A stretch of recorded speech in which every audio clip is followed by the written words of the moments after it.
NID জন্ম নিবন্ধন এবং করোনার টিকা সনদ সহ সরকারি নানা সনদ অবৈধভাবে সরবরাহ করে আসা চক্রের দুইজনকে আটক করেছে ঢাকা মহানগর পুলিশের counter terrorism and transnational crime CTTC.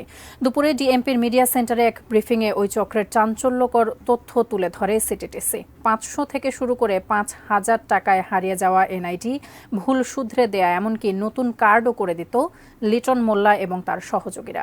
ডিএমপির অতিরিক্ত কমিশনার মোহাম্মদ আসাদুজ্জামান বলেন, নিজস্ব ওয়েবসাইট তৈরি করে মূল ওয়েবসাইটের অ্যাক্সেস নিয়ে এসব জালিয়াতি করে আসছিল চক্রটি। তাদের সঙ্গে সরকারি বিভিন্ন সংস্থায় কর্মরত কেউ কেউ জড়িত থাকতে পারে। ওই চক্রটি দীর্ঘদিন ধরে জালিয়াতি করে কোটি কোটি টাকা আয় করছে। অ্যানালাইসিস করে প্রথমে এই ওয়েবসাইটের মালিককে ওয়েবসাইটগুলো শনাক্ত করেছে। সে খুবই সুরক্ষিত পদ্ধতি ব্যবহার করেছে এবং তাকে আইডেন্টিফাই করা একটা কঠিন চ্যালেঞ্জ ছিল।